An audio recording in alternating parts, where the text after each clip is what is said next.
할렐루야. 아멘, 아멘.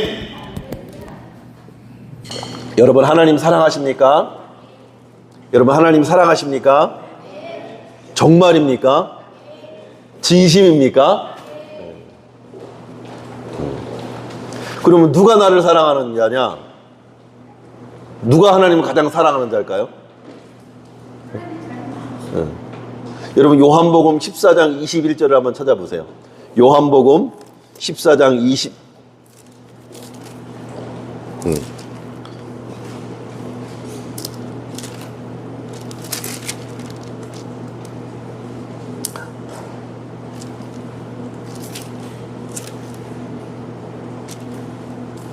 요한복음 14장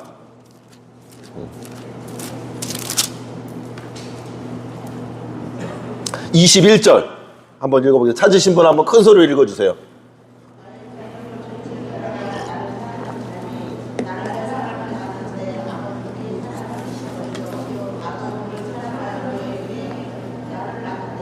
아멘. 누가 하나님을 사랑하는 자라고요?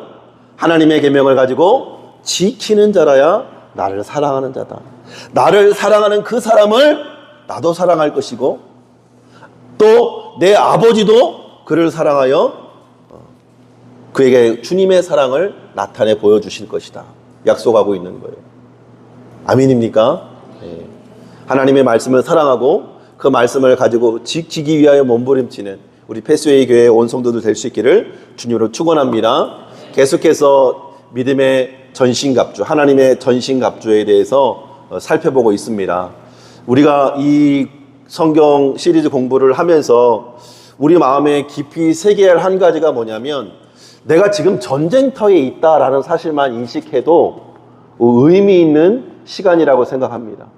이게 6주가 됐든 12주가 됐든 1년 52주 내내 하나님의 전신갑주를 해도 아깝지 않은 것이 뭐냐면 우리가 365일 평생을 주님 오시는 그날까지 영적인 싸움을 싸워야 된다는 거예요. 근데 많은 사람들이 우리가 영적인 전투 가운데 있다는 것, 전쟁의 참호 속에 있다는 것을 우리가 인식하지 못하고 살아갈 때가 참 많이 있다는 겁니다. 그냥 깐다 어디 말이죠 그게? 깐다 깐다 대충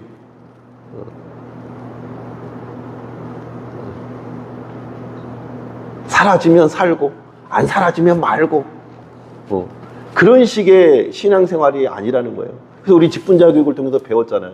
교회는 무슨 교회다? 무슨 교회다? 전투하는 교회다. 전투하는 교회다.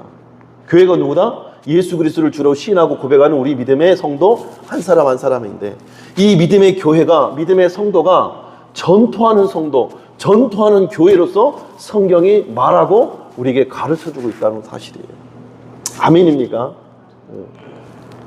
실제로 오늘 이 본 말씀 에베소서 6장에도 보면 앞에 세 가지하고 뒤에 세 가지를 또 구분하고 있어요. 오늘 16절 위에만 한번 읽어볼까요? 16절만 시작. 모든 것 위에 믿음의 방패를 가지고 이로써 능히 악한 자의 모든 불화살을 소멸하고. 자, 모든 것 위에 믿음의 방패를 가지라는 거예요.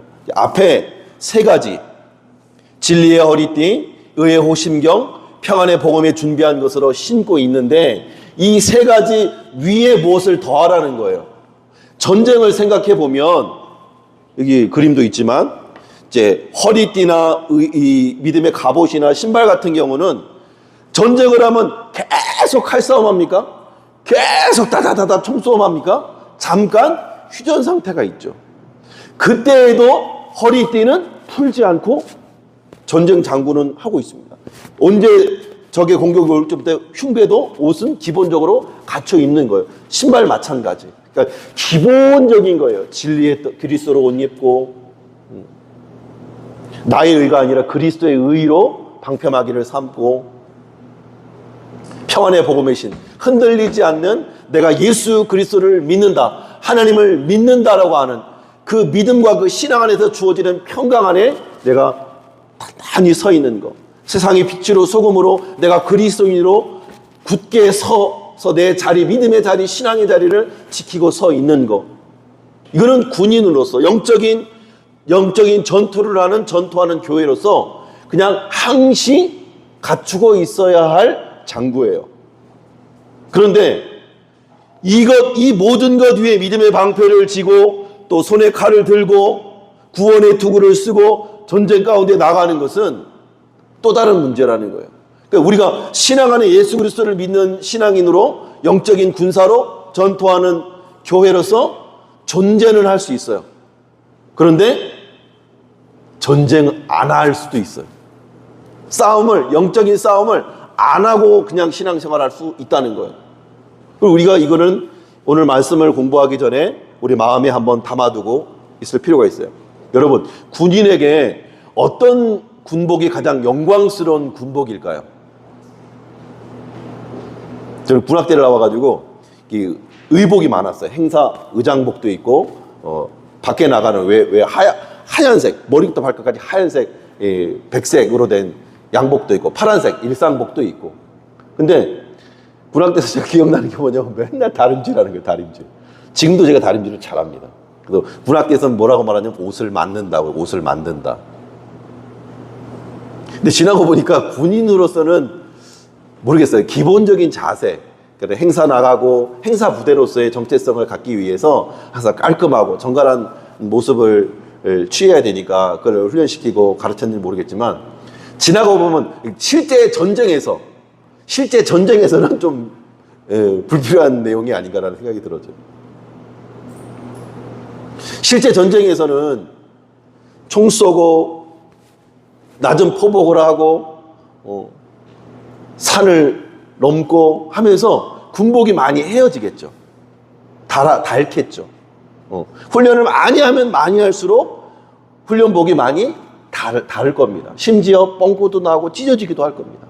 그러면 군인에게 가장 영광스러운 군복은 그렇게 닳고 다른 군복이겠죠. 군생활 30년 이상한 사람에게 이 노란 다이아몬드 원사라고 하거든요. 그분이 복은 오래되었어요. 낡았어요. 많이 빨기도 해서. 그러나 그 군복에 권위가 있죠. 힘이 있죠. 그래 이제 신명 딱 돼가지고 바클 반짝반짝 빛나는 새 군복을 입은 이 신명 군인한테는 아직 전쟁이 뭔지도 모르고, 그죠? 군사로서의 권위가 그렇게 많지 않겠죠. 우리 신앙인의 싸움도 마찬가지인 것 같아요. 영적인 군복을 입었으나 참전하지 않고 영적인 싸움을 싸워내지 않고 그냥 물 흐르는 대로 젖어 살아가다 보면 하나님의 군사로서의 영적인 권위와 자부심과 프라이드는 살아가지고 그저 폐잔병처럼 그렇게 살아갈 수도 있다고 하는 사실을 성경을 통해서 말씀하고 있습니다. 그렇다면 오늘 16절에 믿음의 방패를 가지라고 말하면서 뒤에 부연 설명하고 있어요. 왜 믿음의 방패를 가져야 되는가? 우리 16절 다시 한번 읽어보겠습니다. 시작. 모든 것 위에 믿음의 방패를 가지고 이로써 뭘 하라는 거예요? 능히 악한 자의 모든 불화살을 소멸하고. 자, 전쟁에서 여러분 전쟁에 보면 그 옛날 사극이나 이런 옛날 드라마 보면은 전쟁에서 화살에다가 불을 딱 붙여가지고 딱 쏘면 어떻게 돼요?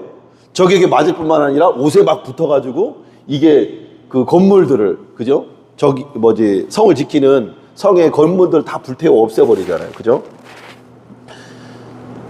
근데 이게 참 말씀을 묵상하면서 사단이 우리를 그렇게 이 불화살로서 우리를 소멸하기 위해서 우리를 공격해 온다는 거예요.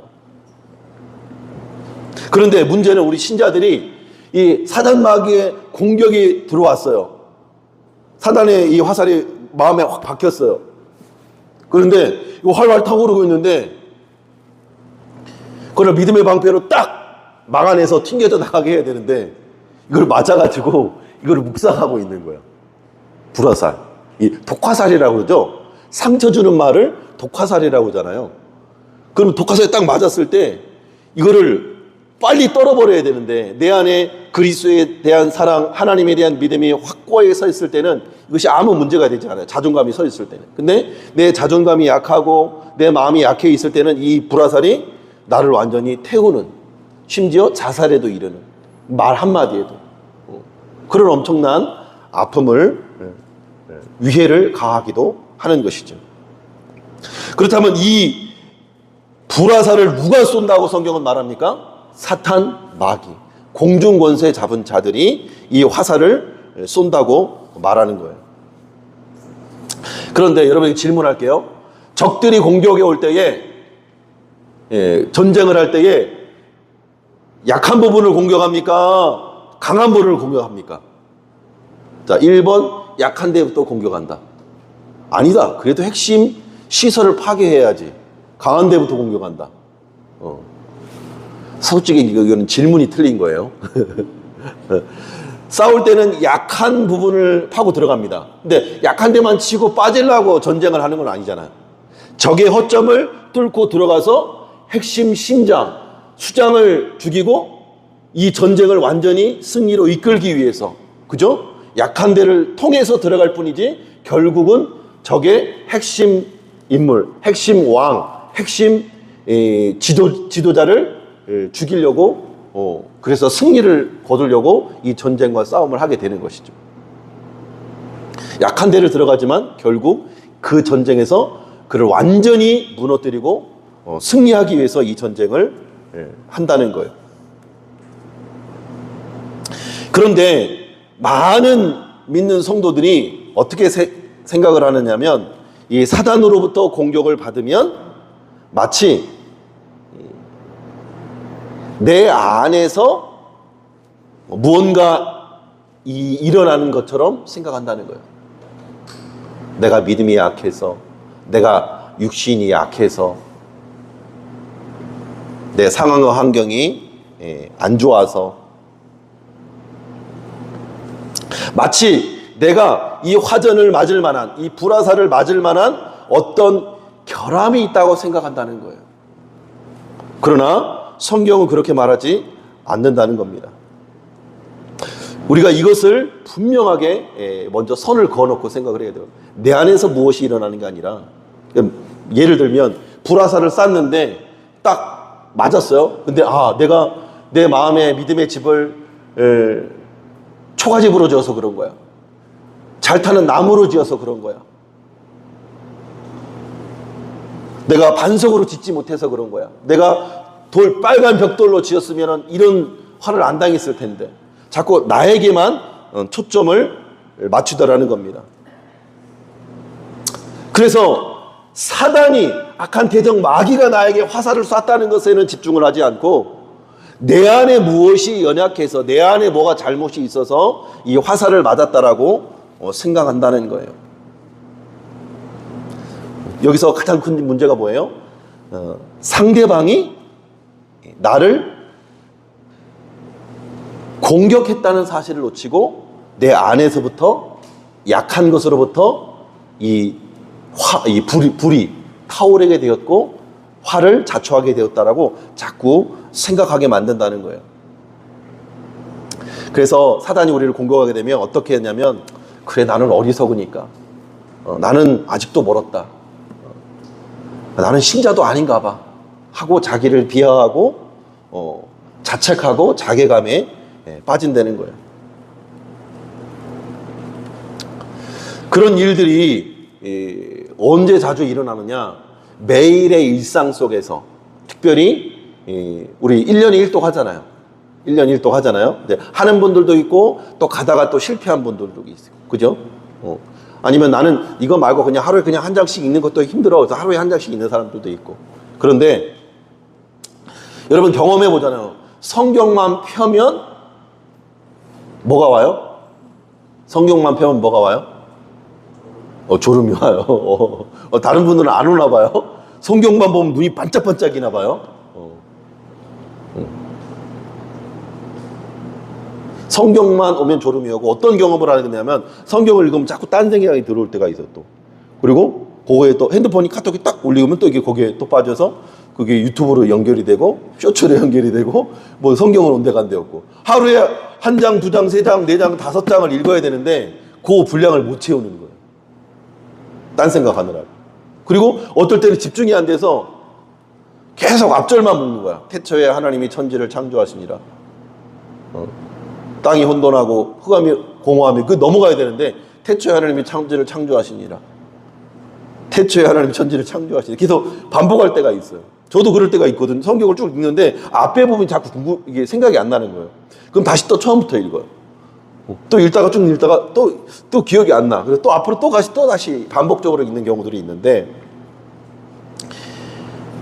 그런데 이게 그거 뭐 다 인간이 연약하니까 그럴 수 있지라고 생각할 수 있지만 여러분 제가 예를 하나 들면은 여러분이 이게 사탄으로부터는 공격의 문화를 분별해낼 수 있어요.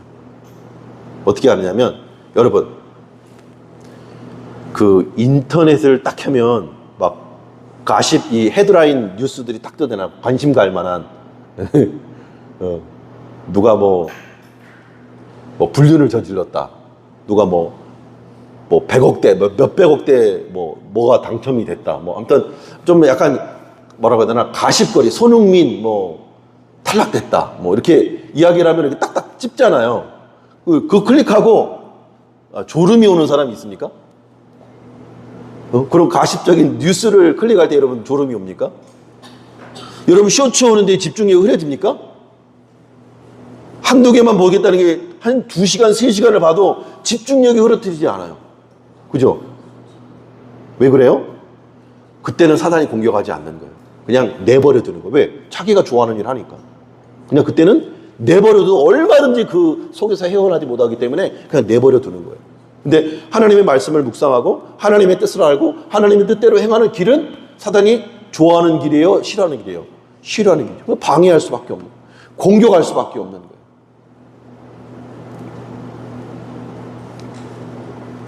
성경을 읽으면 사단은 악착같이 방해하는 거예요. 우리의 집중력이 부족하거나 의지가 부족해서 결함이 있어서가 아니라 우리 믿는 성도들이 영적으로 가려고 할 때는 사단은 끊임없이 공격하고 방해한다는 거예요.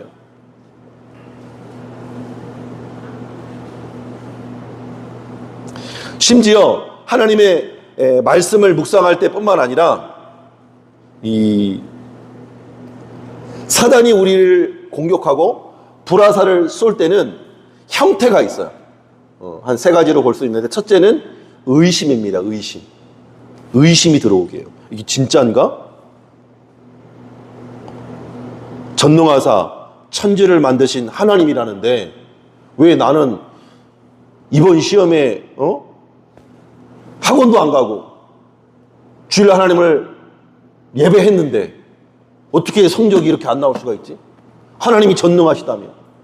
아니 하나님 전능하시다며 나는 이번 시험에 왜 또 떨어진 것이지? 나는 이번 대학에 내가 원하는 대학에 왜 떨어진 것이지?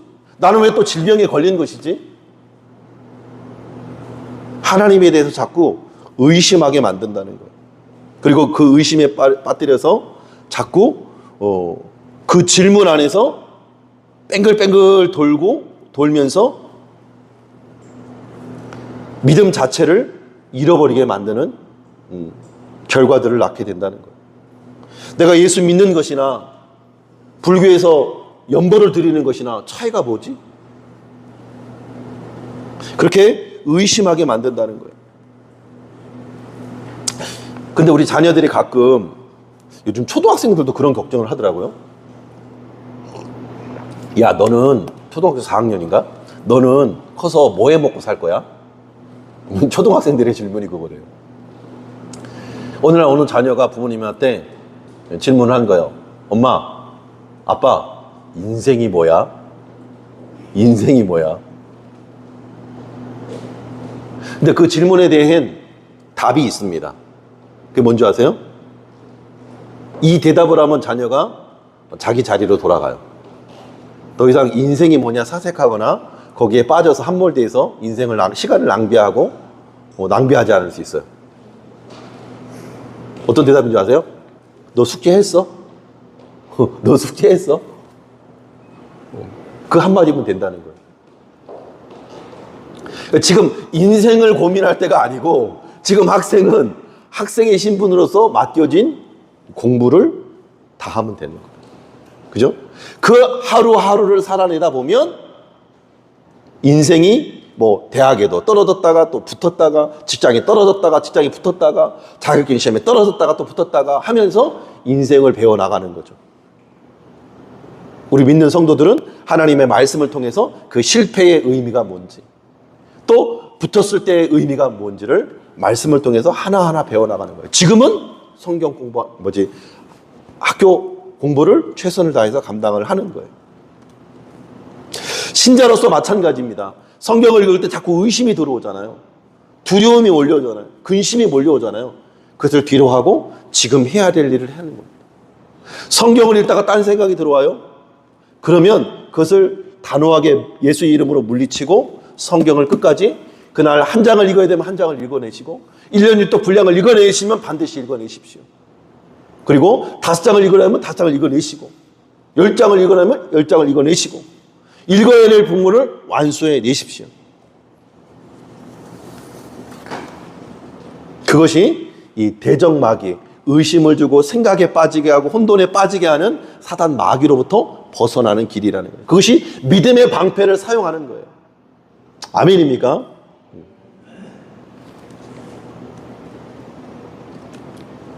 또한 어떨 때는 우리 인생 가운데 극심한 고난이 오고 어려움이 올 때는 하나님에 대한 불평과 불만과 원망과 심지어 불경스러운 말을 쏟아놓기도 해요. 하나님이 살아계시면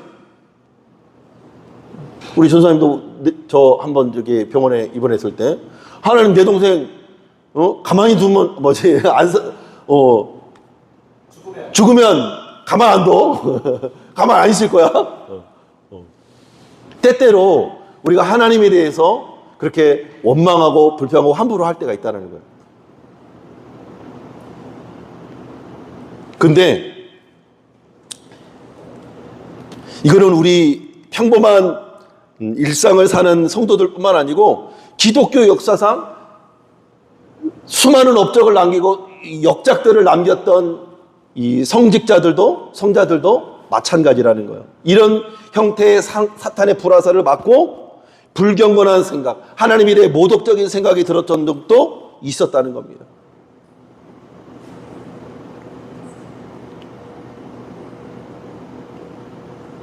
근데 이것이 내 안에서 자발적으로 생겨난 생각이 아니고 사단이 불화살을 쏜 거예요. 화살을 당겨서 팍 쏜 거예요. 내 안에 그런 불평, 하나님에 대한 원망, 하나님에 대한 저주가 나오도록.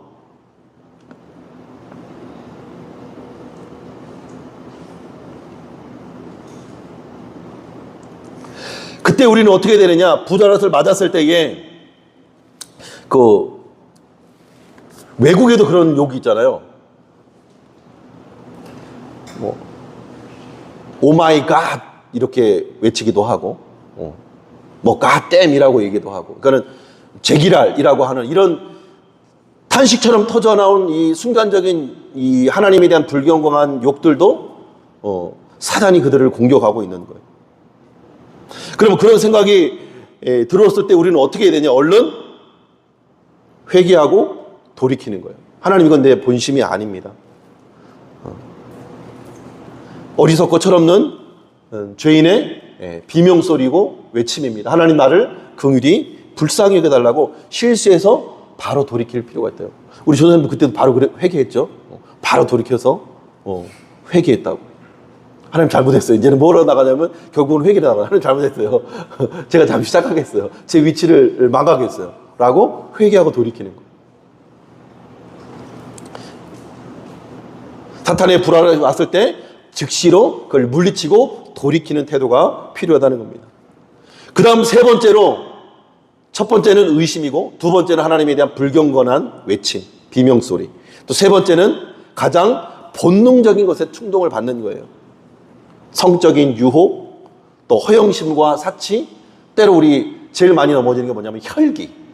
그죠? 혈기. 혈기의 유혹을 날마다 받고 혈기의 불화살들을 날마다 대적 마귀가 쏘고 있는 거예요.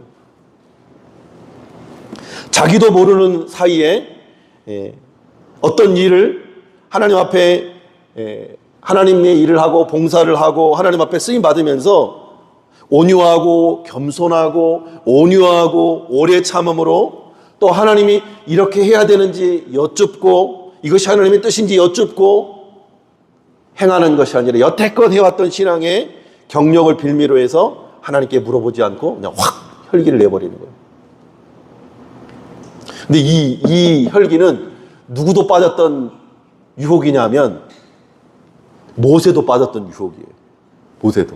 하도 백성들이 원망하고 하도 하나님의 기적을 보고도 하나님을 믿지 못하니까 화가 나가지고 반석을 명해서 물을 내라 했는데 몽둥이로 그냥 지팡이로 반석을 두 번 내리더니 성길이 나니까 그 혈기로 말미암아 하나님의 영광을 들어주지 못하고 자신의 경험, 자신의 생각으로 결국 하나님이 약속하신 땅에 들어가지 못하는, 그죠? 너는 그 땅을 바라보지만 들어가지 못할 거다.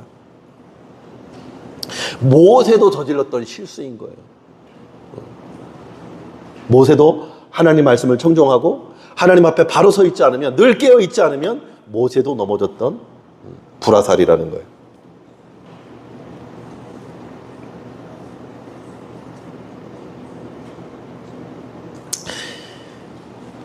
이런 것이 우리에게 왔을 때 내 내면에서 일어나는 것이 아니고 이 사단의 공격이라는 사실을 언제나 우리 인식할 수 있는 영적인 자각이 있어야 됩니다. 그것이 왔을 때 우리는 순간적으로 당황할 때가 많아요. 그러나 내 안에 아직도 이런 본능이, 쾌락을 향한 본능이, 욕심과 허영심이, 세상의 권세, 여기에 살아있는 이 혈기, 이것들이 툭 터져 나올 때, 욕설과 함께 툭 터져 나올 때 우리는 깜짝 놀라게 되는 것이죠. 그런데 이것이 우리 안에서 불이 붙어서 불장난을 우리가 한 것이 아니라 사단 마귀, 악한 사단 대적 마귀가 우리에게 공격하기 위해서 쏜 화살이라는 거예요. 그러니 우리는 더 이상 좌절하지 말고 놀라지 말고 사단의 공격임을 인식하고 우리를 완전히 넘어뜨리려고, 우리를 단순히 아프게 하고 잠시 불평하게 하고 잠시 혈기내게 하고 잠시 넘어뜨리려고 하는 것이 아니라 완전히 넘어뜨려서 신앙에서 완전히 탈락되도록, 신앙에서 완전히 이탈되도록 만드는 것이 사단의 목적이라는 거예요. 사단이 온 것은 죽이고 멸망시키고 파괴하기 위해서. 대적 마귀가 이 땅에 온 것이. 그래서 그걸로 우리는 완전히 넘어져서는 안 된다는 거예요. 그래서 서양 속담에 우리나라는 이것이 우리나라 속담인 줄 알았는데 서양 속담이래요. 서양에서는 비둘기라고 하는데 우리나라는 까마귀라고 하더라고요. 까마귀가 내 머리에 앉는 것은 어떻게 막을 수 없어요. 잠깐 이렇게 스치듯 딱 와서 앉는 거는. 근데 여기다가 둥지를 틀고 집을 짓기는 만들지 말자는 거예요. 사단의 화살이 부살을 왔을 때 불평, 불만, 혈기, 욕심, 하나님을 향한 의심과 원망이 스치듯 올 수는 있어요. 근데 이것이 여기서 따리를 틀고 자리를 잡고 둥지를 틀지 못하도록 물리치라는 거예요. 믿음의 방패를 사용하라는 겁니다. 마지막으로 우리를 공격하는 것이 또 하나가 있는데 그것은 박해입니다. 박해. 겁주는 거죠. 불교 신자에게 예수 믿으면 집안에 우환이 온다. 겁주는 거예요.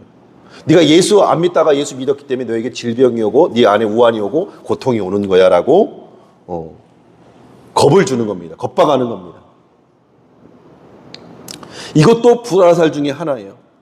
근데 이 모든 것을 의심이 오거나 또 우리 안에 불평, 원망이, 불경건한 언어가 터져 나오거나 이 인간의 육신의 연약한 유혹의 본능에 넘어지게 하거나 또 박해, 겁을 주는 거죠. 겁을 주거나 하는 여러 가지의 방식으로 우리가 찾아올 때 이때 우리는 믿음의 방패를 사용해야 된다는 거예요. 그러나 이러한 숱한 공격으로 사단 마귀가 우리를 끊임없이 공격하고 있다는 사실을 우리가 분명히 알아야 되는 거죠. 그래서 베드로도 전서 5장 8절에 근신하라 깨어라 너희 대적 마귀가 우는 사자같이 도로 다니며 삼킬 자를 찾는다고 말씀하고 있는 거예요. 그러므로 너희는 믿음을 굳게 하여 저를 대적하라고 말씀하고 있는 겁니다.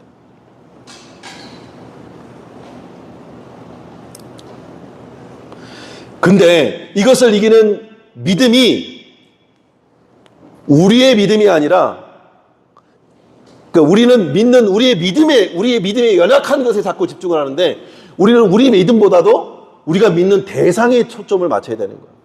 우리가 믿는 대상이 누구예요? 전능하사 천지를 만드신 하나님 아빠 아버지라는 거예요. 우리 믿음의 대상에 대한 이해가 전제될 때 우리의 믿음은 비로소 그 힘을, 능력을 발휘하게 되는 겁니다. 보통 이 믿음으로 이긴다고 했을 때, 믿음의 방패로 이긴다고 했을 때 어떤 실수를 많이 변하냐면 믿음으로 내 안에 악한 생각이 일어나지 않게 해야겠다. 믿음으로 내 안에 불경건한 생각이 일어나지 않게 해야겠다. 그런데 실제 우리 싸움에는 이런 현장은 없습니다. 악한 생각이 일어나지 않고 불경건한 생각이 일어나지 않고 의심이 일어나지 않는 세상은 없다는 거예요. 그렇게 하는 것은 오직 하나님이 할 싸움인 거예요. 그러므로 우리는 누구에 대한 믿음을 가져야 되는 거예요? 하나님에 대한 믿음을 가져야 되는 거예요. 대표적인 예가 바로 욥입니다. 욥이 고난이 없었던 거 아니에요. 욥이 죄를 지었기 때문에, 욥이 악했기 때문에 범죄한 것이 아니에요. 우리 욥도 한번 읽었었잖아요. 욥이 얼마나 경건했냐면 잔치를 벌인 다음에 혹시 마음이나 생각으로 범죄했을까 봐 그 다음날 아침 일찍 한 사람 한 사람 불러서 속죄 제물을 하나님 앞에 드리고 이 죄를 사함을 받도록 했던 사람이 바로 욥이었어요. 그만큼 철저하게 하나님 앞에 의롭게 서기 위해서 애쓰고 노력했던 욥이었어요. 근데 하루아침에 그가 가족을 다 잃게 되어지고 재산을 하루아침에 다 빼앗기게 되어지고 심지어 자기 몸에도 이 다리 발끝때부터 머리끝까지 욕창이 나고 성한 데가 없이 주변에 친구들은 와서 모함하고 욕하고 심지어 아내까지 너도 하나님 저주하고 죽으라고 말할 정도로. 그리고 떠났잖아요, 아내도. 그처럼 우리 믿는다는 거, 하나님을 믿는다는 신자들에게는 악의 공격이, 적의 공격이 없는 인생을 살 수 없다는 거예요. 우리는 끊임없이 공격을 당하는 삶, 전쟁에 노출되어 있는 삶을 살 수밖에 없다는 거예요. 그런데 우리는 왜 끊임없이 이런 공격을 당할까요? 성경은 그것이 우리에게 유익하기 때문입니다. 고난당하는 것이 우리에게 유익되기 때문이라는 거예요. 우리가 공격을 안 받아서 평안한 것이 아니라 공격을 이기는 정도까지 가도록 하나님 우리가 성장하기를 요구하고 계신다는 거예요. 그런 공격으로도 끄떡도 안 하는 수준까지 이르기를 하나님 원한다는 거예요. 누구에게 자라기까지? 예수 그리스도에게까지 자라기를 원한다는 거예요. 사단 마귀가 공격해도 하나님의 말씀으로 당당하게 물리치고 승리하셨던 그리스도에게까지 우리가 자라기를 원하고 계신다는 거예요. 그래서 주님은 우리의 어지간한 실패에도 시행착오에도 용납하시는 겁니다. 그래서 성경은 우리에게 말씀합니다. 너희가 시험을 당하거든 기뻐해라. 너희가 온갖 시험을 당하거든 기뻐해라. 왜? 그것이 우리를 강하게 하기 때문이다. 우리를 절망시키거나 파멸시키지 못하기 때문이다. 우리를 넘어뜨리되 완전히 넘어뜨릴 수 없는 것이라고 말하고 있는 거예요.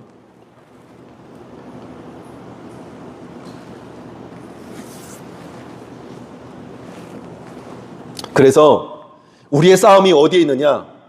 이 사탄 마귀의 보라살이 우리에게 왔을 때 우리의 믿음이, 내 신앙이 나를 근거로 했느냐 아니면 하나님을 근거로 했느냐가 중요한 분기점이 되는 거예요. 그래서 내 힘으로, 내 믿음으로, 내 열심으로 뭔가를 하려고 했을 때는 좌절하고 또 낭망할 수밖에 없어요. 그러나 하나님의 은혜로, 하나님의 긍휼과 도우심으로 나아갈 수 있다면 우리는 믿음의 방패로 이 모든 불화살로부터 우리를 지켜낼 수 있다는 겁니다.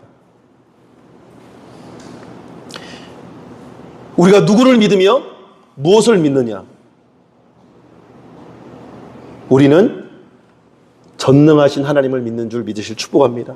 하나님이 우리를 향하여 계시고 가지고 계시는 주님의 사랑, 우리를 향하여 계시고 계시는 하나님의 뜻, 하나님이 그 일을 우리를 통해서 이루실 그 하나님의 능력, 그가 약속하신 것을 변치 않고 반드시 성실하게 신실하게 이루시는 하나님에 대해서 우리는 믿고 신뢰할 필요가 있다는 거예요.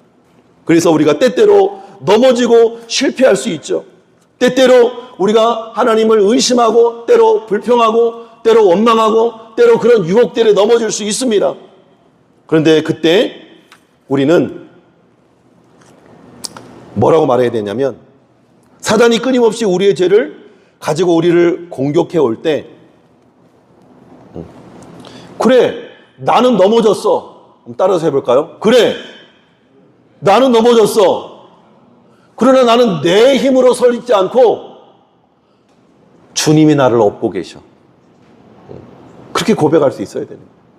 아멘입니까?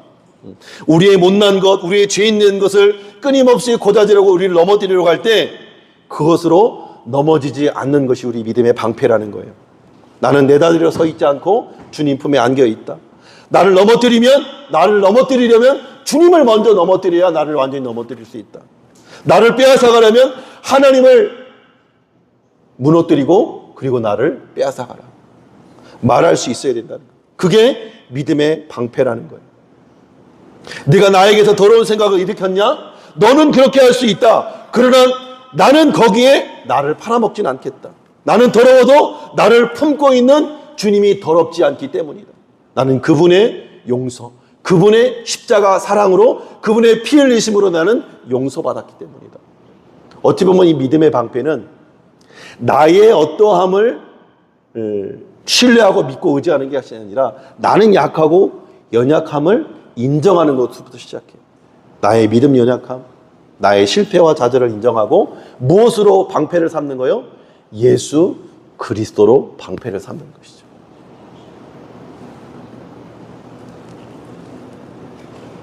바라기는 우리 믿는 신자가 평생 이 불화살을 맞아서 싸우고 또 싸우고 또 싸우고 또 싸우고 또 싸울 텐데, 이 싸움에서 우리가 단 하나 붙들어야 될 것, 예수 그리스도인 줄 믿으실 축복합니다.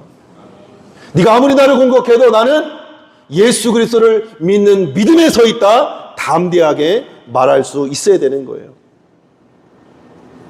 그래서 끊임없이 실패하고 끊임없이 넘어지고 끊임없이 자빠지더라도 예수 그리스도를 붙잡고 다시 시작할 수 있기를 주님 축복합니다.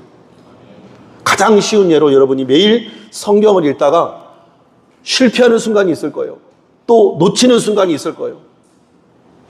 그럴 때 사단은 말하죠. 그거 봐, 너 그럴 줄 알았어. 너가 얼마나 가나 봤다. 그럼 오늘 실패했으면, 그래, 나 오늘 실패했다.